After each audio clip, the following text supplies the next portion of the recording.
सास का घूंघट पार्ट 3।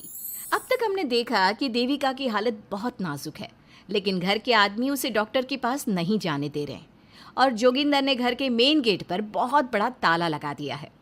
लेकिन देविका की सास विमला पहली बार घूंघट उठाकर समाज के बनाए नियम का उल्लंघन करती है और देविका की जान बचाने की कोशिश में जुट जाती है। मैं भी देखती हूँ मेरी बहू को डॉक्टर के पास जाने से कौन रोकता है। देखो सचिन के बापू, दरवाजे की चाबी दे दो मुझे। तुम्हारा दिमाग ठिकाने पर है? पहले सर पर पल्लू रखो और अंदर जाओ। आज तक मैंने आपका हर गलत फैसला सर झुकाकर स्वीकार कर लिया, लेकिन आज मैं आपकी एक बात नहीं सुनूंगी। मुझे मेरी बहू की किसी भी कीमत पर जान बचानी है। मुझे चाबी दे दीजिए। पिताजी, माँ ठीक बोल रही है, चाबी दे दीजिए ना, नहीं तो देविका नहीं बचेगी। देविका मरती है तो मर जाए, लेकिन यह दरवाज़ा नहीं खुलेगा।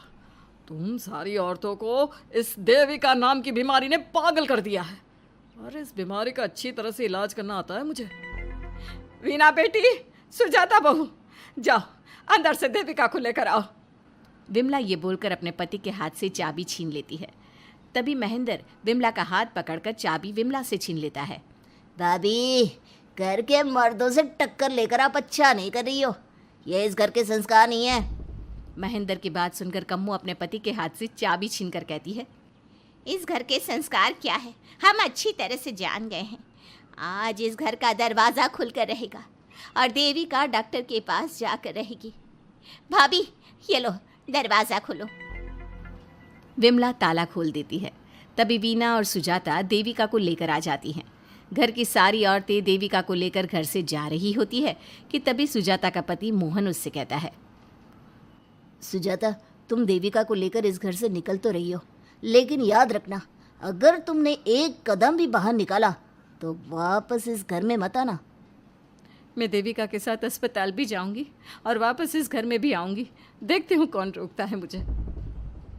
देखता हूँ कैसे इस घर के अंदर कदम रखती हो और कौन तुम्हारी मदद करता है। कानून मेरी मदद करेगा और कारट के दरवाजे हर नागरिक के लिए खुले हैं। मोहन को अपनी पत्नी से इस तरह बात करता देख कल्याण वीना से कहता है, वीना, तुमने देविका का साथ देकर अच्छा नहीं किया। अगर तुम अभी भी इसके साथ गई तो अपना और मेरा रिश्ता खत्म समझना। मुझे कोई फर्क नहीं पड़ता। तुमने आज तक किया ही क्या है मेरे लिए? तुम खुद घर जमाई बनकर मेरे घर में रह रहे हो। कभी 100 रुपये की साड़ी दिलाई है मुझे? मेरे आने से पहले मेरा घर छोड़कर निकल जाना, समझे? ये बोलकर वीना और घर की सभी औरतें देविका को अपने साथ अस्पताल ले जाती है। वहाँ जाने के बाद डॉक्टर जल्दी से देविका का चेकअप करता है। चेकअप करने के बाद वो गुस्से से कहता है, ये क्या किया है तुमने? क्या हुआ डॉक्टर साहब? आपकी बहू की इतनी ज़्यादा हालत ख़राब है और उन्हें चोट भी लगी है, फिर भी आपने उन्हें हॉस्पिटल लाने में इतना लेट कर दिया। आपको 3 दिन पहले ही इन्हें हॉस्पिटल में एडमिट करवाना चाहिए था। हमसे गलती हो गई डॉक्टर साहब, लेकिन आप जल्दी कुछ करिए।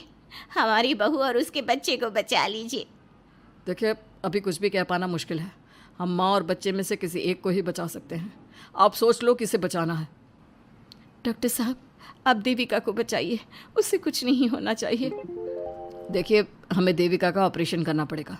आप इनके पति को बुलाइए, हमें कुछ पेपर पर साइन करवाने हैं। डॉक्टर की बात सुनकर सभी औरतें सोच में पड़ जाती हैं। तभी वीना कहती है, डॉक्टर साहब, इनके पति नहीं आ सकते। ये इनकी सास है विमला देवी, आप इनसे साइन करवा लीजिए। लेकिन पेशेंट की हालत इतनी नाजुक है, इनके पति है कहाँ? वो अपने आदमी होने का धर्म निभा रहा है। पति धर्म के बारे में उसे कुछ नहीं पता। डॉक्टर साहब, वो नहीं आएगा। क्या क्या करना है आप मुझे बताइए। थोड़ी देर बाद डॉक्टर देविका का ऑपरेशन शुरू कर देते हैं। जब वो ऑपरेशन थिएटर से बाहर आते हैं तो कहते हैं, आप लोगों की किस्मत अच्छी है, देविका भी सुरक्षित है और उसका बच्चा भी। डॉक्टर, बेटा हुआ है या बेटी? बेटा हुआ है। सब लोग बहुत खुश होते हैं। कुछ दिन तक देविका उसी हॉस्पिटल में रहती है और उसके ससुराल की औरतों ने उसका बहुत ध्यान भी रखा। अब देविका कुछ हद तक ठीक हो गई। डॉक्टर ने देविका को घर जाने की इजाज़त दे दी, लेकिन सभी सोच में पड़ गए। हम भाभी को घर ले तो जाएं, लेकिन माँ, आपको घर का माहौल पता है ना। देविका भाभी अभी पूरी तरह से ठीक नहीं हुई। भाभी वहाँ आराम नहीं कर पाएंगी और पता नहीं घर के सारे आदमी हमारे साथ क्या करेंगे। माँ, क्या हम डॉक्टर से बात करके देविका को थोड़े दिन और यहाँ नहीं रख सकते? जब वो पूरी तरह से ठीक हो जाएगी तो उसे यहाँ से ले जाएंगे। ये बात सुनकर विमला सोच में पड़ जाती है। तभी कम्मो कहती है, तुम दोनों ठीक कह रही हो, मैं अभी डॉक्टर से बात कर लेती हूँ। कम्मो डॉक्टर से बात कर लेती है और देविका कुछ दिन में बिल्कुल ठीक हो जाती है। देविका अपने बच्चे को गोद में लिए बाकी औरतों के साथ अपनी ससुराल जाती है, लेकिन घर के सभी आदमी उन्हें दरवाजे पर ही रोक देते हैं। खबरदार, तुम में से कोई भी औरत अगर घर के भीतर घुसी, अगर तुम घर में कदम रखोगी तो घर अपवित्र हो जाएगा। घर हमारे कदम रखने से अपवित्र नहीं होगा, बल्कि आपकी गंदी सोच की वजह से घर क्या, अरे पूरा समाज अपवित्र हो रहा है। सुजाता, मैंने मना किया था ना घर से बाहर जाने के लिए। अब एक काम कर, जैसे यहाँ आई है वैसे ही यहाँ से सीधा अपने मायके लौट जा। क्यों जी, क्यों चली जाऊँ मैं अपने मायके? मैं जब तक चाहूँ यहाँ रह सकती हूँ। अगर आपने मुझे इस घर में आने से रोका तो मैं आपकी पुलिस में शिकायत कर दूँगी। वीना, इन सब की तरह तुम्हारा भी दिमाग खराब हो गया है। अब मैं तुम्हें बिल्कुल बर्दाश्त नहीं करूँगा। तुम्हें ऐसी सज़ा दूंगा कि तुम याद रखोगी। सज़ा बाद में देना, पहले मेरे घर से बाहर निकलो। खुद पूरी जिंदगी में एक घर नहीं खरीद पाए और मुझे सबक सिखाने की बात बोल रहे हो। देखो वीना, तुम इस घर की बेटी ज़रूर हो, लेकिन कल्याण इस घर में ही रहेगा। उसने बहुत कुछ किया है इस घर के लिए, लेकिन तुम अब यहाँ नहीं रह सकती। क्यों नहीं रह सकती?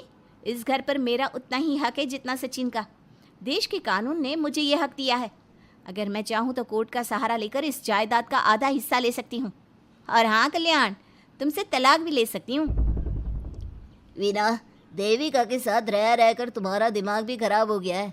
और कम्मो, मैंने तुमसे कितना मना किया, घर से बाहर मत जाओ, देविका की मदद मत करो, लेकिन तुमने मेरी एक नहीं सुनी।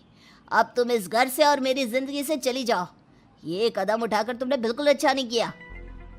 ये कदम तो मुझे उस समय उठाना चाहिए था जब मैं माँ बनने वाली थी। आपके झूठे अहंकार और गलत नियमों की वजह से मैंने अपने दो बच्चे खो दिए।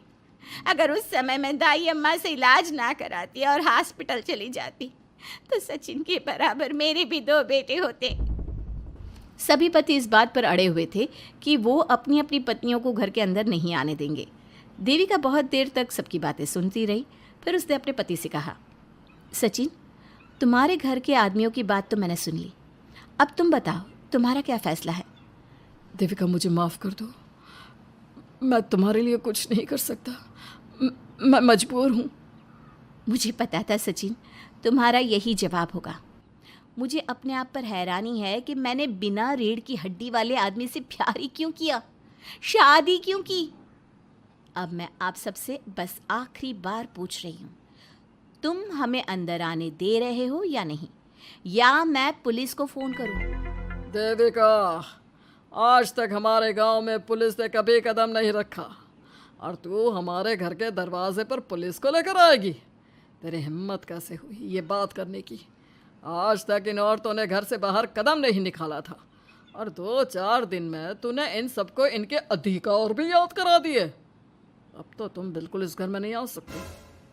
घर की औरतें घर के बाहर खड़ी थी और घर के आदमी घर के दरवाजे पर।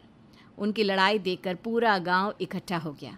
देविका को अस्पताल पहुंचाकर घर की औरतों ने काम तो अच्छा किया। इस काम से देविका और उसके बच्चे की जान भी बच गई, लेकिन इनकी जान बचाने की कीमत घर की औरतों को कैसे चुकानी होगी, इसके लिए आपको आने वाला एपिसोड देखना होगा। और हमारे प्यारे दर्शकों, हमें कमेंट करके ज़रूर बताइए कि देविका के साथ बाकी औरतों को क्या करना चाहिए। क्या उन्हें घर के अंदर जाने के लिए संघर्ष करना चाहिए या फिर वो घर छोड़कर चले जाना चाहिए?